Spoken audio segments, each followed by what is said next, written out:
With just 11 days to go until Germany's general election, debates being dominated by issues from the economy to migration. But one topic it seems that no one is keen to talk about, and that's climate change. It was one of the defining issues of the 2021 campaign. Now it seems politicians on all sides fear that talking about the climate won't win them votes. Something different is happening at election rallies in Germany this year.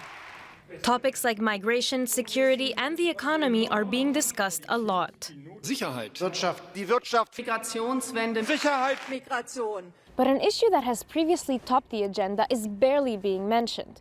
It's climate change. Not even the Greens seem to want to push it this year. Even on election posters, climate took a back seat. For the Greens, by definition the climate-friendly party, posters mentioning climate have disappeared. Olaf Scholz of the Social Democrats isn't running as the climate chancellor anymore. Yet this comes at a time when the urgency of climate change could not be clearer. January 2025 was the hottest on record, and the apocalyptic fires in LA and the floods in Valencia are a further reminder. Prominent climate researchers have expressed concern. In the German election campaign, the topic of migration is currently the most present. I believe that this is a short-term issue that naturally needs to be reported in the media, but I believe that any government must address climate policy at least in second place, if not in first place.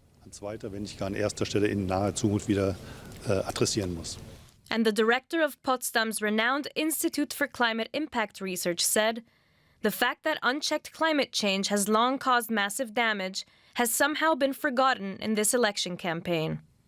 The relevance of the topic has dropped in the polls, too. In September 2021, just ahead of the last elections, climate was the most important topic for voters. But in January 2025, the issue dropped to fourth place, behind migration, the economy, and armed conflicts. This is something that is worrying climate activists, too. So much so that Fridays for Future are now organizing a protest just ahead of the elections to try to turn the tide.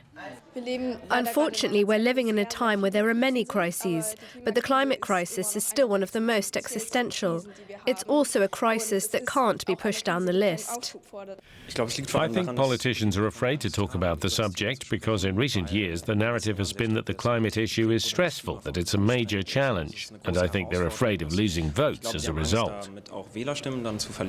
Climate change may have fallen down the list of priorities in the election campaign, and it might have lost relevance with voters. But this poll shows that 53% of Germans, a majority, do want the government to do more for the climate. And over 70% say they favor renewable energy sources over gas and coal. The Greens say they're aware of this sentiment. They stand by the climate policies they introduced while in government and claim that the issue still tops the list of their priorities. I find it reckless that other parties are arguing against the climate, against climate protection, against renewable energies. We know that we need them. We know that we need climate protection and also adaptation to climate change. But the conservative CDU party, likely to lead the next German government, appears to have different priorities when it comes to policies on climate change. Their leader, Friedrich Merz, has vowed to undo some of the climate measures introduced by the previous coalition and has accused other parties of fear-mongering. The Greens prioritise the issue more than the CDU, but that's not because the CDU is fundamentally against it, but because our voters don't prioritise it so much, and it always looks as if it's a purely green issue. But Friedrich Merz has clearly stated his support for the climate targets. Germany's political parties may have decided to put the climate issue aside ahead of this year's vote. But climate change remains a global crisis, and the next government may not have a choice but to address it. Well, that report from DW's Giulia Saudelli, who joins us now. Welcome, Giulia. So what is behind German politicians' apparent fear about talking about climate change? I think in part some of them were kind of burned with what happened in the last few years, especially, for example, the Green parties who were in government.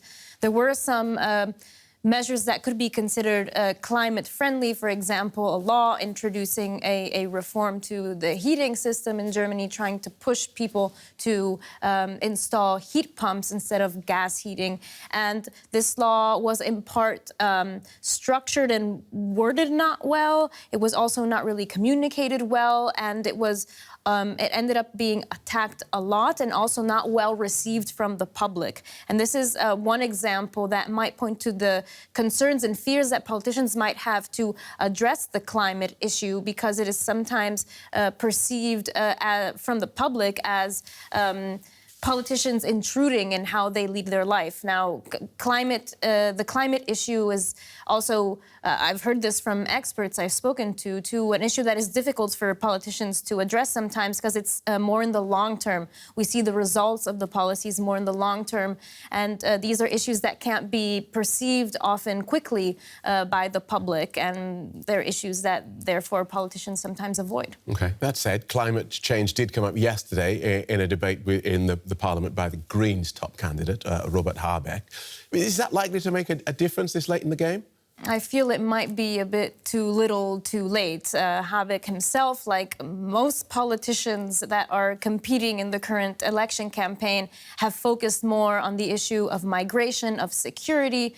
And we've seen Habeck himself just 10 days ago put forward a 10-point plan on migration. It feels like politicians have felt that the issue of security, of migration, might win them more votes than dealing with climate. And now, basically 10 days ahead of the vote, I don't know how much it's going to change the debate. OK, so regardless of who wins on February the 23rd, presumably Germany's next government is still going to have to deal with this climate crisis. Yes, Germany has commitments when it comes to its climate goals. It signed the Paris Agreement. It also has commitments at the European level. The German government wants to become climate neutral, which means it doesn't want to emit any more greenhouse gases into the atmosphere. By 2045, it wants to produce 80% of its electricity from renewable sources by 2030. These are all things that have to be worked on to be achieved, and the government has to stay on track on this. But also, in general, time is of the essence when it comes to climate change, to try to avoid and to prevent the worst consequences of climate change. Governments do have to enact the measures that they've committed to quite urgently. So it really is a question of time working on them. OK, thanks for talking us through that, Giulia Saudelli. Thank you. Germanwatch is an environmental advocacy group here in Germany. Christoph Bals is their policy director and joins us from Bonn. Welcome to DW. Is this apparent reluctance of German political parties to campaign on climate issues for the election in 11 days because they think it's not important, or because they think it's a vote loser? I think it's not a vote loser, and I think all the three most relevant parties are aware of this, but it's not at the moment on the top of the priorities. We still have 70% of people supporting the energy transformation, and 40% saying it's really relevant for them in their decision. But at the same time, it is not any longer the number one, but it's the number 3 or 4 among the topics. And why has it slid down? I think there are different reasons for this. One is the many crises we have seen in the last years. COVID was a huge thing. Then we have seen also the Russian war against Ukraine and the many consequences in energy prices and other fields there. And so as a consequence, many people think rightly that also other important things are there. But climate and the climate crisis doesn't go away if we don't speak about it. It just gets worse, so we have to deal with it. Did the greater focus on climate protection in Germany's last election bring significant progress on climate protection? Yes, we had a major jump forward. So we have stronger targets than we had before. And we are at the moment still online on reaching the target. For the field of electricity, for renewables, we are even faster than the targets are, as we have planned with our targets. In the industry, we are still online for reaching the targets. We are not good enough in the field of buildings, and in the sector of mobility, we are not making any real progress. Right. How meaningful are German climate initiatives, given that so many countries, including the world's second biggest carbon polluter, the United States, seem to be rolling back climate protections?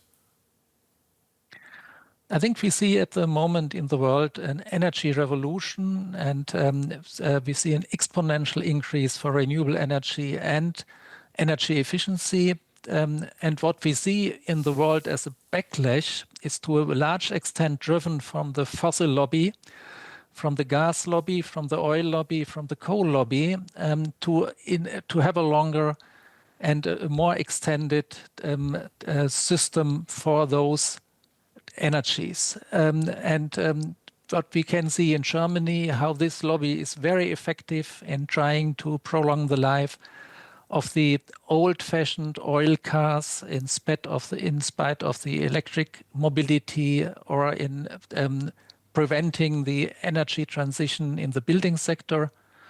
And so this is a period of change where we see this, and I think in a couple of years we see that everybody sees it's the cheaper way and the more promising way to move to the future and not to the past. All right, we'll see.